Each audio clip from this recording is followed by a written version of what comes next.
Hello friends, welcome to one shot defence academy. आप लोग जानते होंगे कि हम लोग इंडियन पॉलिटिकल सीरीज़ स्टार्ट कर चुके हैं, तो उसमें आज हम प्राइम मिनिस्टर ऑफ इंडिया के बारे में पढ़ेंगे।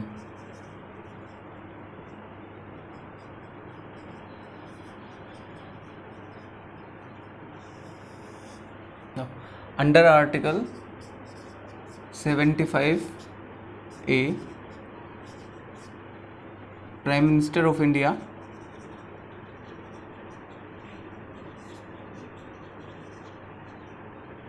will be appointed by president of India. Exam में काफ़ी बार पूछा जाता है कि जो प्रेसिडेंट ऑफ इंडिया होता है वो अपॉइंट किया जाता है या इलेक्टेड होता है। तो इलेक्टेड नहीं होता है, प्रेसिडेंट उनको अपॉइंट करता है। हमने जो इलेक्शन किया था उसमें हमने प्राइम मिनिस्टर को इलेक्ट नहीं किया था, हमने एक एमपी को इलेक्ट किया था। और अभी जो हमारे प्राइम मिनिस्टर हैं नरेंद्र मोदी जी,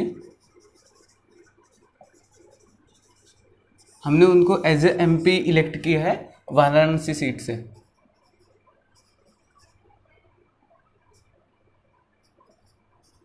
वाराणसी जो लोकसभा सीट है वहाँ से हमने इनको एज ए एमपी इलेक्ट किया है, और उसके बाद ये as a prime minister appoint हुए हैं बाय प्रेसिडेंट ऑफ इंडिया। इसके बाद जो प्राइम मिनिस्टर होते हैं वो real head of the country होते हैं। जैसे प्रेसिडेंट होते हैं वो कंट्री के नॉमिनल हेड होते हैं, उसी तरह पीएम रियल हेड होते हैं। इसके बाद पीएम कौन बन सकता है कि PM should be a member of either house of parliament,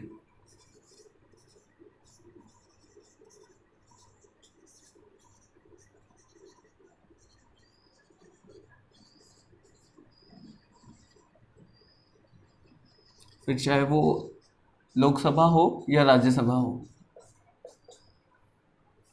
और अगर कोई पार्लियामेंट के किसी भी हाउस का मेंबर नहीं है तो भी वो पीएम बन सकता है, लेकिन विद इन 6 मंथ्स उनको इलेक्ट होना पड़ेगा किसी भी हाउस में, वेदर लोकसभा और राज्यसभा, दोनों में से किसी भी एक हाउस में इलेक्ट होकर एक मेंबर बन के आना पड़ेगा। उसके बाद ही वो प्राइम मिनिस्टर बन सकता है। प्राइम मिनिस्टर की एज के लिए जो क्राइटेरिया होता है वो, अगर लोकसभा मेंबर है तो मिनिमम 25 ईयर्स उनकी एज होनी चाहिए। अगर राज्यसभा मेंबर्स हैं तो मिनिमम 30 ईयर्स उनकी एज होनी चाहिए। जब इलेक्शन हो गया है उसके बाद जो भी पार्टी विनर हुई है उस पार्टी की एक जनरल बॉडी मीटिंग होती है, उसमें सारे मेंबर्स उस पार्टी के ये चूज़ करते हैं कि हमारा लीडर कौन होगा। अगर सारे मेंबर्स किसी एक लीडर को चूज़ करते हैं तो उसी लीडर को हम प्राइम मिनिस्टर बनाते हैं, जिसको अपॉइंट करेंगे प्रेसिडेंट ऑफ इंडिया। इसके बाद उनका ओथ होता है जो प्रेसिडेंट ऑफ इंडिया दिलाते हैं।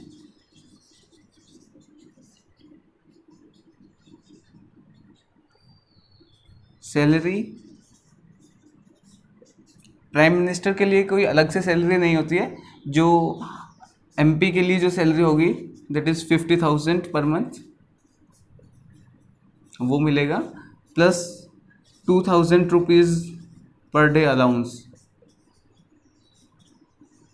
उनको अलग से मिलेगा। इसके बाद टर्म कितना होता है प्रेसिडेंट का? टर्म 5 ईयर का होता है, जो फिक्स नहीं होता है, क्योंकि अगर बीच में जो लोकसभा अगर डिसॉल्व हो गया है या उनकी पार्टी का बहुमत है वो नहीं रहा है तो उस टाइम पे प्रेसिडेंट हट जाते हैं। अब बात आती है कि प्राइम मिनिस्टर की पावर्स क्या होती है, powers and functions of prime minister.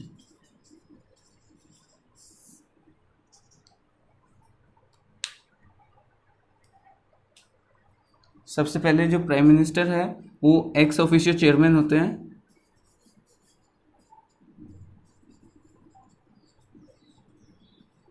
NITI Aayog के होते हैं। National development council,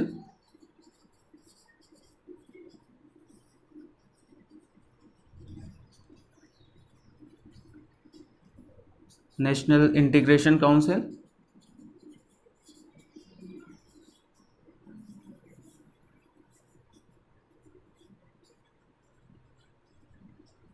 inter state council.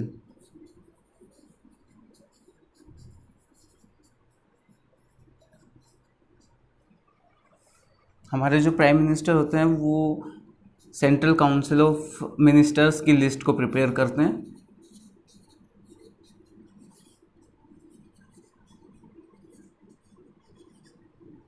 उसके बाद जो काउंसिल ऑफ मिनिस्टर है उसके वो हेड होते हैं।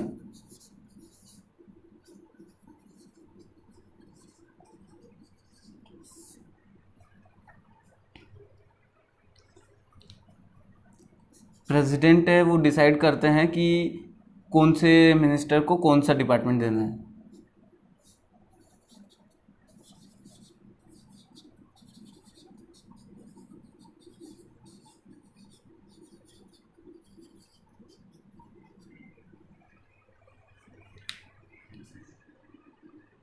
Under article 75C minister plus उनकी जो काउंसिल ऑफ मिनिस्टर है वो रिस्पॉन्सिबल होते हैं लोकसभा के लिए।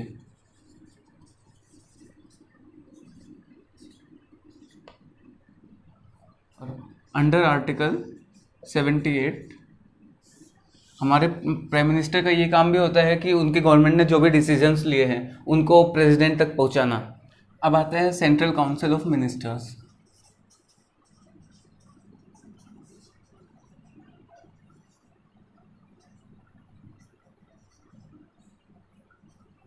आर्टिकल 74 of Indian Constitution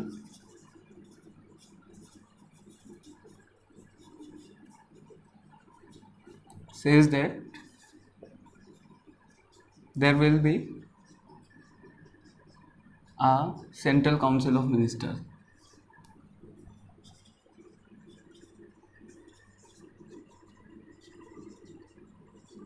तो हमारा जो इंडियन कॉन्स्टिट्यूशन है उसका आर्टिकल 74 है, ये बताता है यहाँ पे एक सेंट्रल काउंसिल ऑफ मिनिस्टर भी होगी इंडिया में, जिसको हेड करेंगे हमारे प्राइम मिनिस्टर ऑफ इंडिया।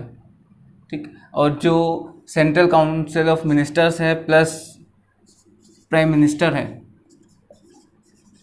ये हमारे प्रेसिडेंट को हेल्प करेंगे और प्रेसिडेंट को एडवाइस करेंगे उनकी ड्यूटी परफॉर्म करने में।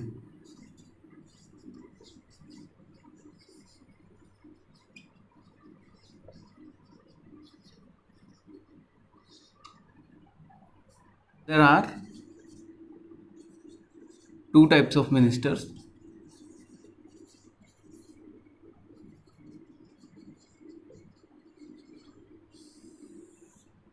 एक होते हैं कैबिनेट मिनिस्टर,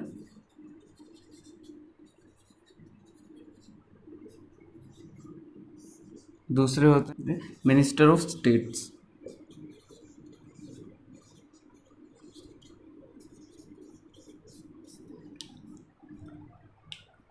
अब जो कैबिनेट मिनिस्टर क्या होता है? कैबिनेट मिनिस्टर होता है किसी मिनिस्ट्री का हेड होता है वो। ये सीनियर मोस्ट मिनिस्टर होता है उस मिनिस्ट्री का, प्लस उनको इंडिपेंडेंट चार्ज मिलता है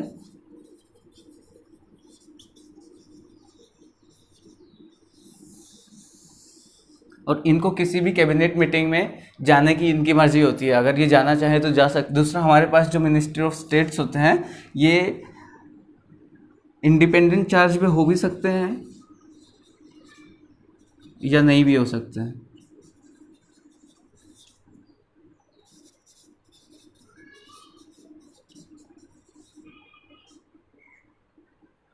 ये उस मिनिस्ट्री में कैबिनेट मिनिस्टर को हेल्प करते हैं उनकी ड्यूटी परफॉर्म करने में। और कैबिनेट मीटिंग में ये तभी जा सकते हैं जब इनको कोई इनविटेशन हो, बिना इनविटेशन के ये कैबिनेट मीटिंग में नहीं जा सकते हैं।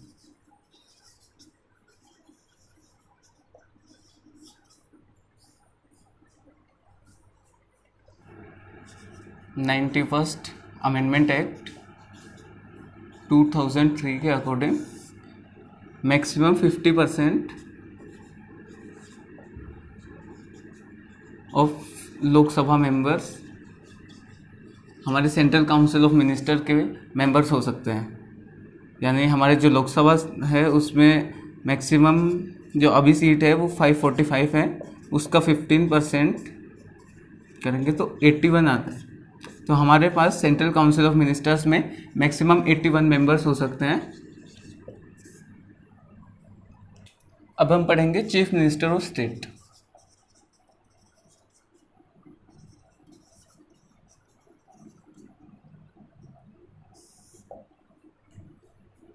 आर्टिकल 164 of Indian Constitution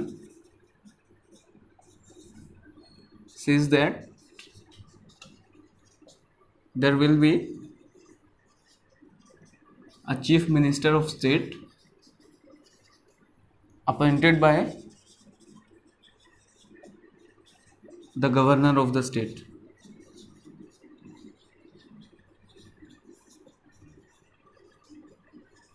तो हमारे इंडियन कॉन्स्टिट्यूशन का आर्टिकल 164 है, वो बताता है कि हर स्टेट में एक चीफ मिनिस्टर होगा जो उस स्टेट के गवर्नर के द्वारा अपॉइंट किया जाएगा।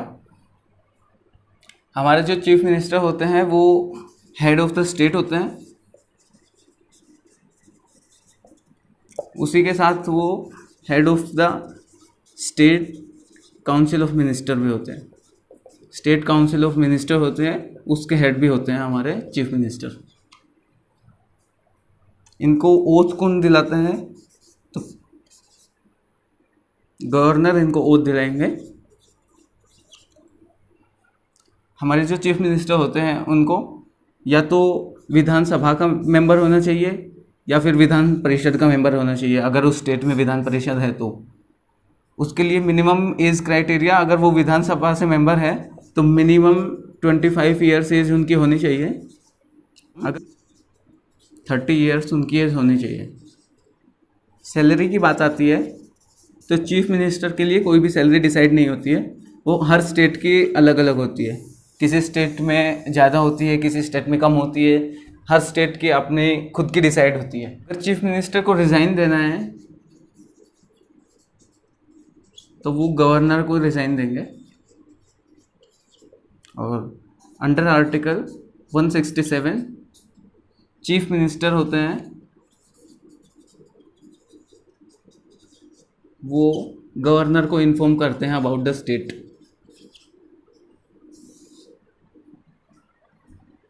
चीफ मिनिस्टर का जो टर्म होता है वो 5 ईयर्स का होता है, अगेन नॉट फिक्स्ड। अगर वहाँ का हाउस डिसॉल्व हो जाता है तो उनकी सीट चली जाएगी। आई होप आपको आज का लेक्चर अच्छा लगा होगा, तो हमारे चैनल को लाइक करिए, शेयर करिए, सब्सक्राइब करिए और नेक्स्ट लेक्चर तक अपना ध्यान रखिएगा। जय हिंद।